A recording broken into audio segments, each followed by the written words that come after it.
مجموعة كبيرة قوي من العمليات، عملية حزام المعدة، عملية تكميم المعدة، عمليات تحويل المسار، كلها أسماء كتير قوي الناس بتقولها. صباح الخير.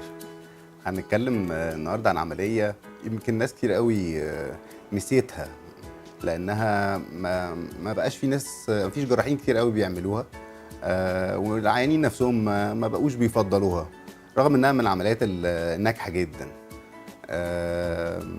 بس زي ما دايما بنقول، هو اختيار ان هو العمليه هي عمليه حزام المعده او الرينج او ربط المعده، كلها اسماء كتير قوي الناس بتقولها.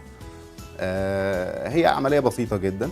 كل العمليات طبعا عمليات السمنه المفروض انها بتعمل بالمنظار، ودي واحده من برضو من العمليات اللي بتعمل بالمنظار. هي فكرتها ببساطه ان انا باجي على الجزء الفوقاني من المعده، الجزء اللي تحت المريء مباشره، بحط حزام.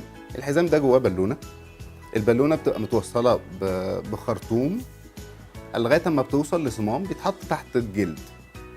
اقدر اتحكم في البالونه اللي جوه الحزام ديت عن طريق الصمام اللي انت حاطه تحت في جدار البطن عندك. بتيجي العياده بنحقنه وبنزود كل شويه. هي الفكره كلها ان انا البالونه دي كل ما هديه كل ما انا هقدر اتحكم في كميه او سرعه نزول الاكل من المريء للمعده. العمليه ديت زي ما قلنا هي بتعمل بالمنظار من 5 فتحات. حجم الاكل بتاعك بيقل جدا نتيجه لان هو انت بتاخد وقت اطول عشان تاكل نفس الكميه اللي انت كنت بتاكلها زمان.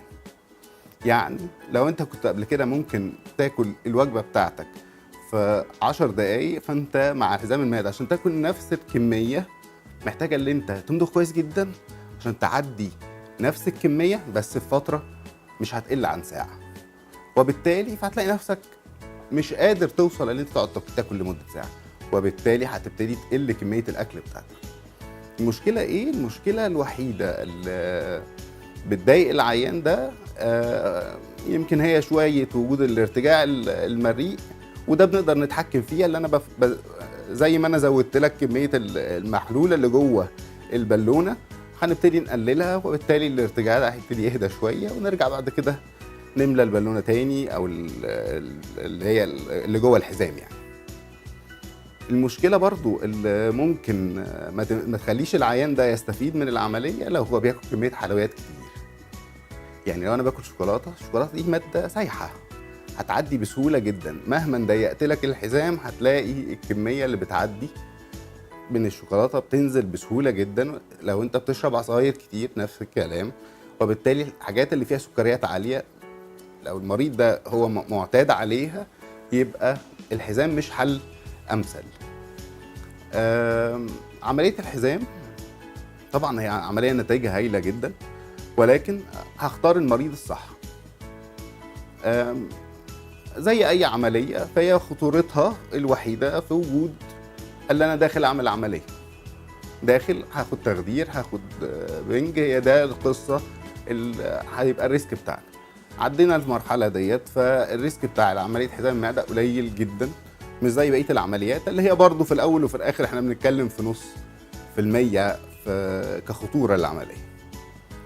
الاختيار هو اهم حاجه، والالتزام بالمتابعه بعد عمليه حزام المعده هو حاجه من الحاجات المهمه جدا، لان في عيان بيحط الحزام وبيتخيل ان هو كده خلاص عمل العمليه. لا، هي العمليه ما انتهتش عند ده، هي العمليه بتكمل. كل شهر العيان بيجي لي بنحقن الحزام، نقلل الكميه اللي هتعدي عن طريق اللي انا هحقن البالونه ديت، فالاكل هيبقى اصعب والمده هتبقى اطول، وبالتالي هو مش هيعرف ياكل بسهوله. هي عمليه ناجحه طبعا جدا. اهم حاجه فيها هي زي ما انا بقول كده المتابعه والالتزام بان انا اتجنب الحلويات، لان ده هيحسن جدا النتائج، واقدر اتحكم في نفس الوقت انا عايز اكل كتير، انا عايز اكل قليل.